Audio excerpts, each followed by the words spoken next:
tolonglah, kasihan rakyat. Rakyat itu bingung karena olah kiainya. Karena kadang-kadang ngaku NU, tapi sejarahnya nggak tahu. Ini perlu saya bongkar sejarah NU ini. Jangan cuma emosi. Yang jahat itu bukan politik. Yang jahat diantaranya pelaku politik. Saya cuma nunggu kuburan itu. Apa siang apa malam, cuma nunggu kuburan saya. Sebelum saya nunggu kuburan, saya memberikan peringatan pada ketua umum partai ini. Maka nanti saya nyatakan malam ini tegas, hai pemimpin-pemimpin partai politik, kau nanti yang bertanggung jawab di hadapan Allah terhadap perpecahan umat yang ada di bawah ini.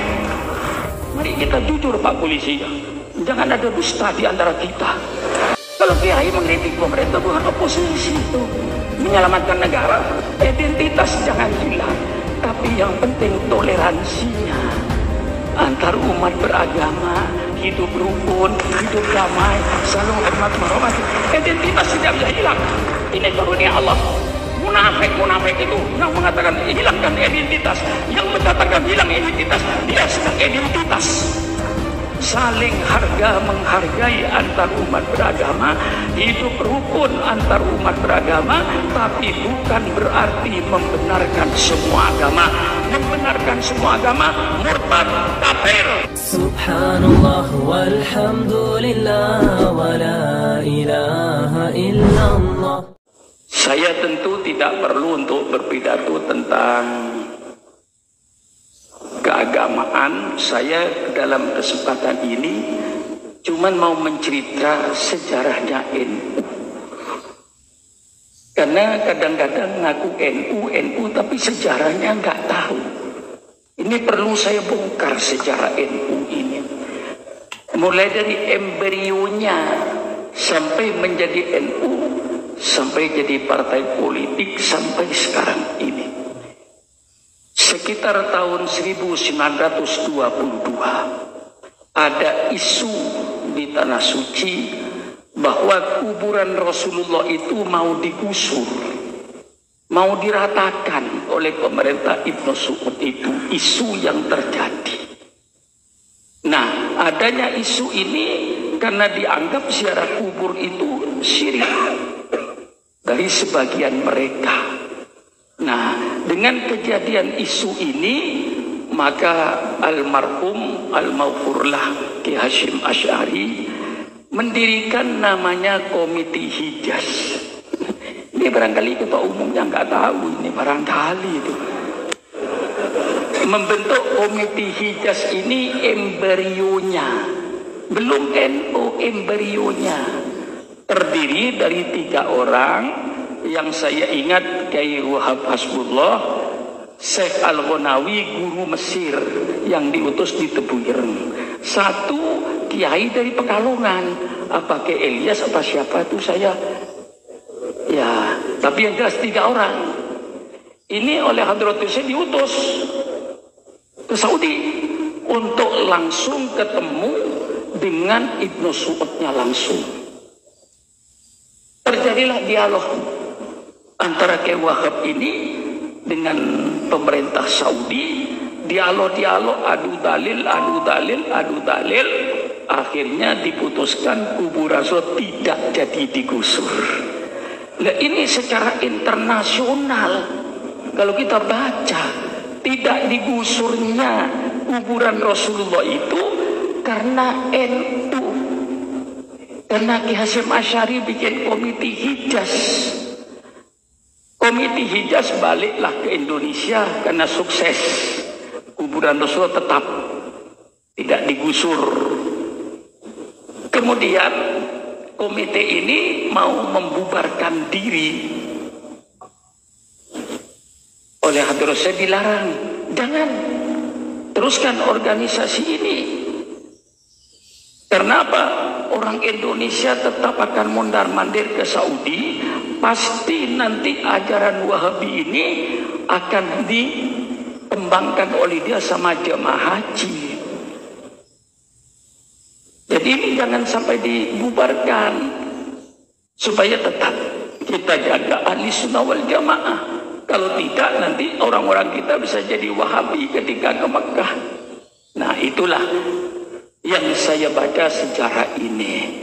Akhirnya yang asalnya Komite Hijaz lalu menjadi Nahdlatul Wathon.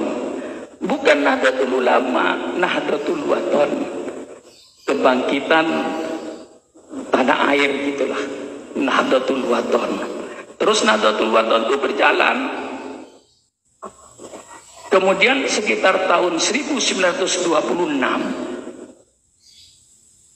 itu berat rapat di Bubutan, Surabaya, dekat Pasar Belauran itu.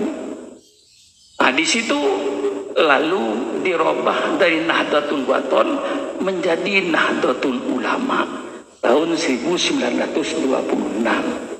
Jadi ini dari embrionya. Karena saya ini sebelum lahir sudah NU. Loh, mengapa saudara ketawa? Saya sebelum lahir sudah NU. Sebab apa? Ibu saya muslimat, ayah saya pengurus NU. Masa bahan bakunya NU kok tidak melahirkan NU, kan aneh tuh. Kalau kelapa ya lahirnya kelapa, kalau timun ya timun, kalau ayam ya ayam.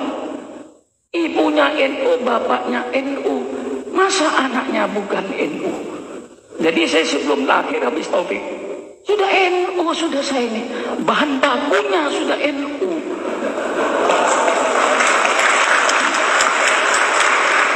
Untuk mempertahankan ajaran Islam ahli sunnah wal jamaah. Di antaranya yang bertahan tidak mau dengan nama Nahdlatul Ulama itu Kiai Zainuddin Pancor, Lombok Timur. Nah, dia tetap sampai sekarang dia Nahdlatul Wathon. Yang lainnya sudah berubah jadi Nahdlatul Ulama tahun 2006. Mengapa tahun 26 itu kita bersifat jam'iyah, organisasi sosial keagamaan? Karena waktu itu pemerintahan Belanda. Tidak mungkin ada organisasi politik. Kalau waktu itu ada organisasi politik, pasti dibunuh oleh Belanda itu. Itu kemerdekaan masih jauh, masih 20 tahun lagi. Nah, disitulah strategi yang diatur oleh ulama-ulama dengan nama Jam'iyah Nahdlatul Ulama. Tapi segala kegiatannya kegiatan politik. Dan mengapa saya katakan politik? Karena NU ikut sibuk di dalam gerakan-gerakan nasional menuju kemerdekaan. Dan orang NU termasuk panitia persiapan kemerdekaan. Pak Wahid Hasyim dengan Kiai Masyhur itu termasuk yang akan merumuskan negara ini. Setiap orang bicara negara itu namanya politik. Yang sekarang disalahgunakan. Politik kotor, politik kotor, politik kotor. Salah besar itu. Kalau politik itu kotor, tolong fakultas politik bubarkan semua se-Indonesia itu. Mengapa ada fakultas politik kalau politik kotor? Politik itu tidak kotor. Politik itu satu ilmu yang bagus. Karena yang dikatakan ilmu politik itu suatu ilmu yang mempelajari bagaimana cara mengatur suatu negara. Betul. Ketua DPR.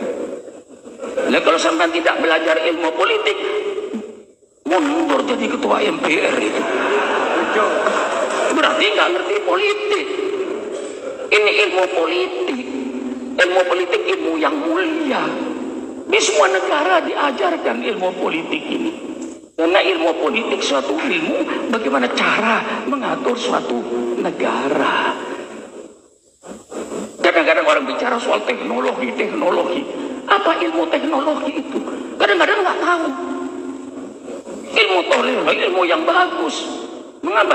Ilmu teknologi suatu ilmu yang mempelajari bagaimana cara merubah satu benda dari satu bentuk kepada bentuk yang lain untuk kesejahteraan manusia. Itu teknologi bagus.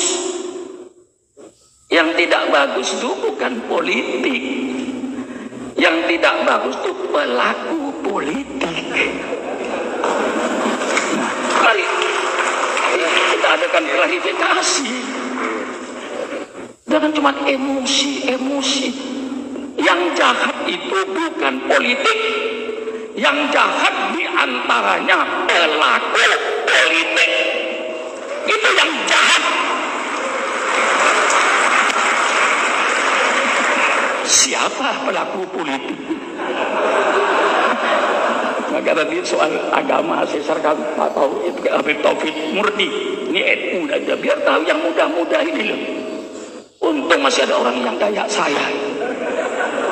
Kalau seandainya saya mati, siapa yang mau cerita ini? Habis cerita ini. Tolong dibukukan itu. Tapi saya kira di NU itu ada, cuman nggak dibaca gitu aja bedanya. Pelaku politik rakyat supaya tahu. Politik itu mulai wali kota, bupati, gubernur, presiden, pejabat-pejabat di negara, termasuk Pak Asrul, termasuk saudara. Pak Jazil, ini pelaku politik. Bapak saudara pelaku politik. Para menteri pelaku politik. Bukan politiknya yang kotor, pelaku politiknya yang kotor. Bukan politiknya yang jahat, pelaku politiknya yang jahat. Maka perlu kita mencari pelaku politik yang beriman, yang bertakwa kepada Allah, yang siddiq, yang amanah, yang tabligh, yang fatonah. Jangan sembarangan memilih pelaku politik.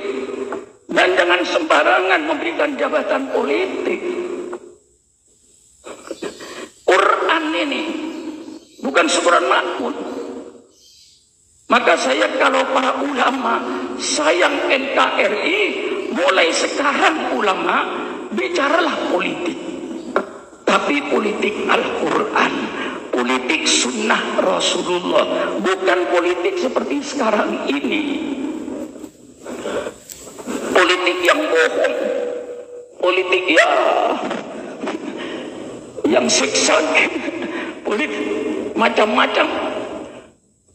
Kalau saya sudah paham, sekarang main koalisi itu, bagi saya cuma menjadi keseimbangan aja itu. Ibarat bumi sedang bergerak di bawah itu. Bumi itu cari keseimbangan, karena bergerak timbul gempa bumi. Maka hati-hati mencari keseimbangan ini. Hanya mencari, kalau saya ke sana kira-kira saya dapat apa seimbang ya? Seimbang terusin. Tidak seimbang, cerai. Itulah politik. Politik itu tidak ada kawan yang tetap dan tidak ada lawan yang tetap. Politik itu yang ada cuma kepentingan. Kalau kepentingannya terakomodasi, koalisinya bagus. Tidak terakomodasi, yakin bubar. Betul atau tidak? Ini yang sedang koalisi-koalisian. Ini semua pelaku politik. Jadi yang jahat itu bukan politik, pelaku politik. Saya tanya sama saudara, kalau di kampung saudara ada orang nolong sepeda motor, kira-kira kalau ditanya agamanya apa? Hah? Ditanya agamanya apa kira-kira? Islam. Banyak maling motor itu agamanya Islam. Apakah Islam itu jahat? Yang jahat bukan Islamnya, orang Islamnya yang nyolong motor itu. Bukan politik yang jahat, pelaku politik ini yang korupsi. Berapa ribu DPR yang masuk penjara selama reformasi itu? Ribuan. Berapa puluh gubernur yang masuk penjara selama reformasi ini? Berapa ratus bupati yang masuk penjara? Itu semuanya pelaku politik. Maka hati-hati mencari pelaku politik ini. Lah NU kerjaannya politik sampai menuju kemerdekaan. Tahun 1945 kita merdeka. NU pun gagasan bagus. Supaya Islam keluar satu partai, maka gagasan dari Wahid Al-Mukarram, Wahid Yasim, supaya jadi satu saja politik itu, namanya Partai Masyumi, Majelis Syuro Muslimin Indonesia. Itu otaknya NU itu. Lah ini yang muda-muda ini kan tidak tahu ini. Lagi Hamid tahu nggak ini kira-kira? Dan nggak tahu. Saya kasih tahu bahwa Masyumi itu punya gagasan itu dari Wahid Yasim. Lahirlah satu partai politik setelah merdeka. Berproseslah ini dari 45, 46, 47, 48, 49, 50, 52. Itu ada isu, benar atau tidak Pak Arsul, saya nggak tahu. Tapi isu waktu itu dalam politik, NU yang tahlilan, giliran berkat kita hampir nggak ngebat. Itu istilah yang ada pada waktu itu. NU yang tahlilan, giliran berkat mereka. Menteri Dirjen itu kebanyakan mereka. Nah, timbullah pemikiran kayak Wahab. Kita giliran berkat kok dapat sedikit. Nah, tahun 52 Muktamar Palembang, langsung Jam'iyah Nahdlatul berubah menjadi Partai Politik Nahdlatul Ulama. 52 langsung keluar NU jadi partai besar waktu itu. Jadi Partai Nahdlatul Ulama berkembang itu jaya. Ketika jadi Partai Nahdlatul Ulama, ada namanya Sarbu Musi, Serikat Buruh Muslimin Indonesia. Semua kantor pemerintahan itu ada Sarbu Musinya, Serikat Buruh. Pertanian Nahdlatul Ulama. Sarnemi, Serikat Nelayan Nahdlatul Ulama. Les Bumi, Lembaga Seni Budaya Nahdlatul Ulama untuk menyaingi Lekra, PKI. Perguno, Persatuan Guru Nahdlatul Ulama. Banyaklah sayap-sayapnya NU ini. Hebat NU itu. Setiap ranting NU dulu mesti mempunyai drum band. Sehingga kota-kota ini di Jawa, apalagi Pekalongan, kalau sudah NU, tiap ranting punya drum band. Kalau keluar 50 drum band, kayak apa kota Pekalongan itu? Waktu itu Pak Srul masih apa sekolahnya itu? 71-nya.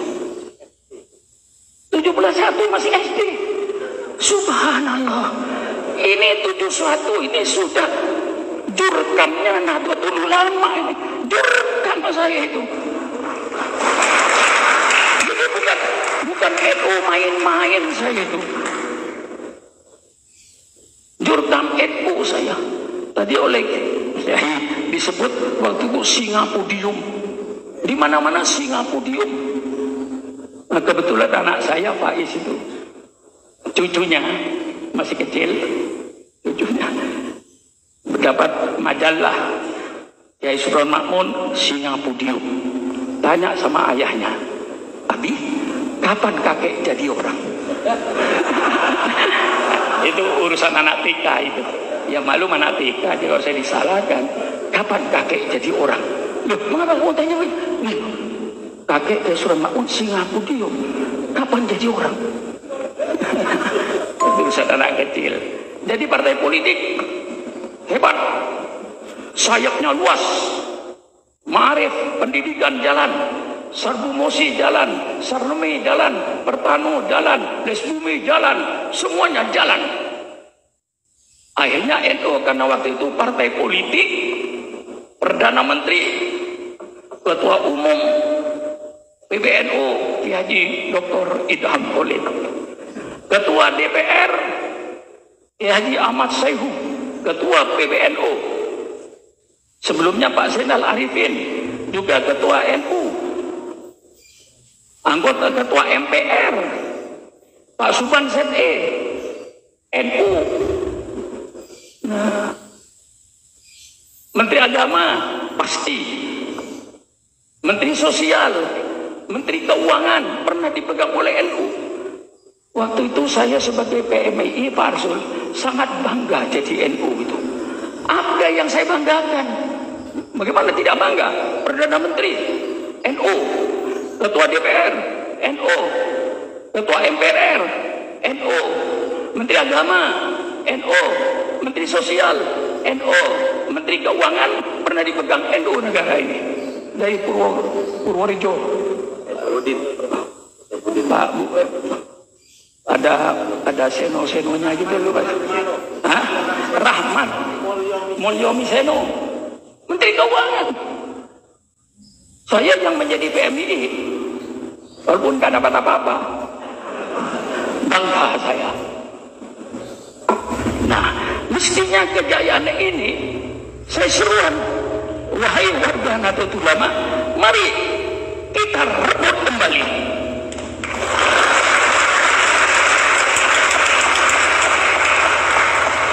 Ketika Partai Nahdlatul Ulama menjadi partai politik, Bung Karno taslim. Kenapa? Kiai Wahab bikin pernyataan. Kata Kiai Wahab, Partai Nahdlatul Ulama bekerja sama dengan pemerintah yang sah dalam rangka amar ma'ruf nahi mungkar. Oposisi tidak ada. Itu lihat dulu, tidak ada partai politik Islam oposisi itu. Yang ada kerjasama dengan pemerintah yang sah dalam rangka amar ma'ruf nahi mungkar, bukan membebek, bukan kerjasama dengan terus membebek pemerintah, tidak. Tetap fungsinya ulama amar ma'ruf nahi mungkar. Kalau kebijaksanaan pemerintah pro rakyat, Nahdlatul Ulama paling depan. Tapi kalau kebijaksanaan pemerintah tidak pro rakyat, Nahdlatul Ulama paling depan untuk menolak. Begitulah kita. Nah, waktu itu NU terima Nasakom. Wah, ini yang dikritik. Kok bisa NU terima Nasakom? Saya tahu situasinya. Waktu itu Bung Karno dipilih menjadi presiden seumur hidup. Kebetulan DPR, presiden seumur hidup. Ini sejarah NU. Saudara tahu, kalau rezim ini masih didukung oleh seluruh angkatan bersenjata, tidak mungkin kita melawan. Ini saya ceritakan lagi. Kalau apel, Senin pagi apel, kami Angkatan Darat Republik Indonesia berdiri di belakang Bung Karno tanpa reserve. Subhanallah. Kepolisian apel, kami Angkatan Kepolisian Republik Indonesia berdiri di belakang Bung Karno tanpa reserve. Ini nggak tahu ini, nggak tahu kan? Nggak tahu. Yang begini situasinya ini. Angkatan Laut apel, kami Angkatan Laut Republik Indonesia berdiri di belakang Bung Karno tanpa reserve. Kami Angkatan Udara Republik Indonesia berdiri di belakang Bung Karno tanpa reserve. Bung Karno dibeli oleh DPR seumur hidup. Siapa melawan? Out. Termasuk Masumi. Dibubarkan. Ketika NU apa akan meniru Masumi apa tidak? Banyak pertimbangan ulama itu masalahnya. Terima Nasakom. Strategi. Supaya kita tetap bisa bersama pemerintah berjuang dari dalam. Ini supaya tahu yang sekarang dimaki-maki NU itu apa? Nasakom, komunis. Tidak tahu situasi waktu itu. Kalau seandainya kita menolak Nasakom, habis partai Islam semuanya. Tinggal mereka yang mengelola negara itu. Ulama punya pertimbangan yang tajam. Nah, sekarang Nahdlatul Ulama membuktikan. Ketika tahun 65 timbul pemberontakan PKI, saya mau tanya, siapa yang paling depan memberantas komunis waktu itu? Siapa paling depan? Iya, ayo. Saya tidak mengurangi organisasi lain dalam memberantas PKI, tapi yang paling besar, yang paling depan memberantas PKI waktu itu Banser bersama-sama dengan TNI, dengan pemerintah. Sejarah mencatat ini. Kalau seandainya NU Nasakum betul-betul tidak mau memberantas PKI, itu strategi yang namanya politik. Ya, orang-orang politik. Saya hafal kok. Cara-cara saudara juga saya hafal. Iya, tadi ketika kumpul di rumah, saya bongkar. Saudara, rahasia saudara begini. Rahasia saudara yang KIB begini. Saya buka itu. Semua nanya apa ini maksudnya? Karena semuanya goyang. Jadi mencari keseimbangan. Kapan keseimbangan akan berhenti? Gempa ini akan berhenti. Nanti kalau sudah KPU menerima pendaftaran calon presiden, baru gempa habis. Nggak ada koalisi-koalisian lagi, sudah pasti koalisinya itu. Sekarang saya tidak pernah menyalahkan bahwa ini koalisi. Di otak saya sudah ada. Oh, maksudnya Pak Asrul begini. Pak Jazuli koalisi dengan si A. Oh, maksudnya begini. Cuma hanya sekedar ngetes saja itu. Ngetes saja itu. Testing. Kalau saya dengan ini nanti bagaimana rakyat? Kalau saya dengan ini, oh kalau begitu kalau saya robah. Maka saudara diam aja lah, jangan mengomentari koalisi. Itu permainan partai politik untuk mencari keseimbangan.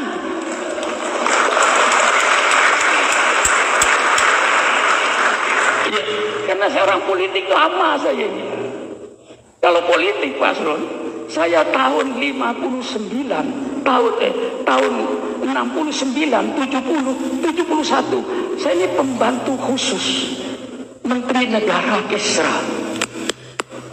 Pada waktu itu saya sudah menjadi pembantu khusus Menteri Negara. Sudah main saya politik itu tiap hari.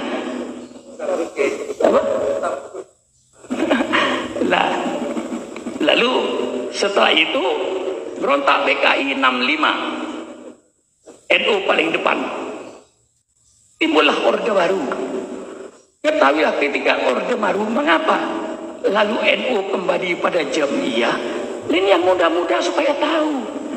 Itu bukan tujuan kembali kepada Jamiah itu. Strategi menghadapi pemerintah pada waktu itu.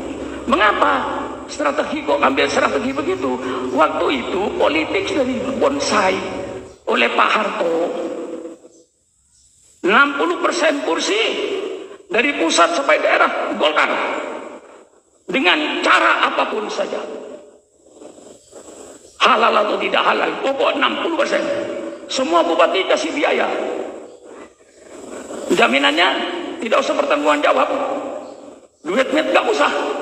Asal Golkar menang, duit habis gak apa-apa. Duit habis Golkar kalah, pecat. Dipecat itu pejabat waktu itu. Biar polisi dipecat waktu itu. Biar tentara dipecat waktu itu. Kalau di daerahnya Golkar kalah. Nah, ini politik. Jadi pemimpin NU itu cerdas. Daripada kedua-duanya hancur, kita korban salah satu. Mengapa? Kalau NU mengadakan tahlilan dilarang politik, karena partai politik. NU mengadakan hall dilarang politik. NU mengadakan maulid dilarang politik. Apalagi pembicaranya Supron Makmun pasti dicoret oleh Kodim dan oleh polisi. Pada waktu itu bukan sekarang Pak, dulu. Nah ini jelas, jemaah tahu. Kalau saya jadi pembicara di kampungnya pasti dicoret. Daripada politik kita tidak berhasil, Jamiah Ulama tidak berhasil, karena maulid dan dilarang, hol dilarang, tahlilan dilarang, dianggap politik. Mengambil langkah ulama itu strategi kembali ke Jamiah Nahdlatul Ulama. Jadi kembali Jamiah itu bukan tujuan, tapi oleh yang muda sekarang dianggap tujuan. Itu cuma strategi waktu itu, sehingga akhirnya NU aman. Ketika NU menyatakan publik khutbah Supron Makmun milik NU waktu itu ketika itu milik NU, ditetapkannya P3 lain lagi. Ketika itulah Syukron Makmun jadi khotib di istana. Saya jadi khotib di Istiqlal. Sudah tidak dihalang-halangi oleh Pak Harto waktu itu. Saya jadi khotib istana mulai Pak Harto. Setelah Pak Harto saya khotib istana. Sampai kemarin zaman Pak Yusuf Kala masih khotib istana. Karena kembali pada itu. Kalau zaman kampanye lain lagi langkah saya. Nah itu kembali pada itu sebenarnya strategi politik. Bukan tujuan. Alangkah bodohnya. Maaf. Kembali ke tahun 26. Kembali pada zaman Belanda. Iya nggak? Mungkin Pak Sul mulai sadar sekarang ini. Oh iya ya. Kok kembali ke zaman Belanda? Mengapa tidak kembali ke tahun 52? Lebih dekat daripada 26. Nah inilah sejarahnya NU. Sampai sekarang NU itu menjadi Jam'iyah Nahdlatul Ulama. Baiklah. Cuman saya punya harapan. Tolonglah kasihan rakyat. Rakyat itu bingung karena olah kiainya. Betul atau tidak? Sudah bingung tuh karena Syukron Makmun. Kata di bawah, mau ikut kiai yang mana sih? Apa ikut kiai saya? Apa ikut Syukron Makmun? Apa ikut kiai? Esa Kiai misalnya. Mana yang harus diikuti? Maka nanti saya nyatakan malam ini tegas. Hai pemimpin-pemimpin partai politik, kau nanti yang bertanggung jawab di hadapan Allah terhadap perpecahan umat yang ada di bawah ini. Jangan enak-enak jadi ketua umum partai. Bukan marah, ngasih tahu. Ketua umum partai politik, baik P3, baik PKS maupun PKB maupun PAN seluruhnya, kau nanti di hadapan Allah harus mempertanggungjawabkan dia. Mengapa umat di bawah ini pecah? Mengapa Islam pecah? Mestinya tidak usah pecah. Tuhannya satu, iblatnya satu, Qurannya satu. Mengapa tidak bersatu? Kalau tidak kena iblis. Bagaimana kira-kira? Mumpung ketemu. Saudara mau tidak setuju sama saya, nggak apa-apa. Nggak apa-apa. Saya sudah tidak gambaran lagi, Pak Godim. Sudah tua saya. Menjadi DPR, ketuaan. Menjadi presiden, ketuaan. Mau jadi apa saya? Kuburan. Saya cuma nunggu kuburan. Apa siang, apa malam, cuma nunggu kuburan saya. Sebelum saya nunggu kuburan, saya memberikan peringatan pada ketua umum partai ini. Hai ketua umum partai politik, kau nanti harus mempertanggungjawabkan di hadapan Allah. Mengapa umat ini berbeda? Mengapa umat dipecah? Mengapa umat tidak bersatu? Padahal sebenarnya kau harus bersatu. Inilah sejarah Nahdlatul Ulama sampai sekarang ini. Nah, saya ketika Pak Harto turun tahun 23 Mei, 6 Juni saya kirim surat sama PBNU. Surat tanda tangan saya tanda tangani. Tolong PBNU bikin saluran partai politik Nahdlatul Ulama. Karena politik akan berubah. Kayak tahun 55 akan jadi politik liberal. Kalau NU tidak segera mengambil, terlambat kita. Nah itulah sejarahnya. Lalu sekarang ya sudahlah. Sudah kadung begini, tolong PKB, kapan Anda mau bersatu dengan P3?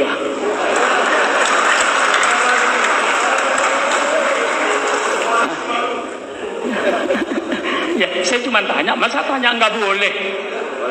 Boleh kan? Iya, menjadi PR. Kapan PAN? Kapan PKB? Kapan PKS? Kapan Anda ini akan menjadi satu partai Indonesia, partai Islam Indonesia? Mari umat seluruhnya yang baca syahadat fardu ain milik partai Islam. Bisa saya ngomong begini. Kalau saya ada partai Islam satu, saya bisa ngomong. Semua Islam wajib milik partai Islam, wajib. Mau berdebat dengan saya boleh. Umat Kristen juga sama kok. Mari kita jujur Pak Polisi. Jangan ada dusta di antara kita. Orang Kristen pasti ingin punya presiden yang beragama Kristen. Orang Hindu pasti ingin punya presiden yang beragama Hindu. Orang Buddha pasti ingin punya presiden yang beragama Buddha. Mengapa kalau Islam ingin punya pemimpin yang kok dikatakan rahasia, kok dikatakan sara? Kami tidak pernah komplain dengan Irian. Irian selamanya itu gubernurnya Katolik. Kami nggak komplain, wajar. Kalau di Hindu, di Bali, presidennya Hindu, saya nggak komplain, wajar. Karena identitas tidak bisa dihilangkan. Identitas itu karunia Allah. Walaupun bagaimana orang Madura, Pak Arsul, saya bangga dengan orang Madura. Mau apa? Desa. Saya bangga dengan orang Madura. Mau apa orang Jawa? Karena ini karunia Allah sama saya. Tentu Pak Arsul bangga dengan orang Jawanya. Nah, yang perlu dalam negara kesatuan ini, identitas jangan hilang. Tapi yang penting toleransinya antar umat beragama, hidup rukun, hidup damai, saling hormat menghormati. Identitas tidak bisa hilang. Ini karunia Allah. Munafik itu yang mengatakan hilangkan identitas, yang mengatakan hilang identitas, dia sedang identitas. Bagaimana? Dia yang berkata hilangkan identitas, dia sedang identitas.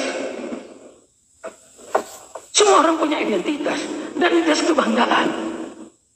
Yang penting saling hormat menghormati. Inilah sejarah NU. Ya, saya nggak bicara lain-lain. Inilah sejarah NU. Maka dalam politik Islam itu terus terang aja, tidak ada oposisi. Atiullah wa ati'u ulil amri minkum. Tapi bekerja sama dengan pemerintah yang sah dalam rangka amar ma'ruf nahi mungkar. Jangan kalau kayak mengkritik pemerintah dianggap oposisi. Itu kesalahan isu itu, Pak. Kalau kiai mengkritik pemerintah bukan oposisi itu. Menyelamatkan negara. Kalau kiainya sudah jutaan, mau apa jadi apa negaranya nanti? Nah, marilah untuk yang akan datang jaga kesatuan dan persatuan bangsa, saling hormat menghormati antar umat beragama, saling harga menghargai antar umat beragama, hidup rukun antar umat beragama, tapi bukan berarti membenarkan semua agama. Membenarkan semua agama murtad, kafir. Wassalamualaikum warahmatullahi wabarakatuh.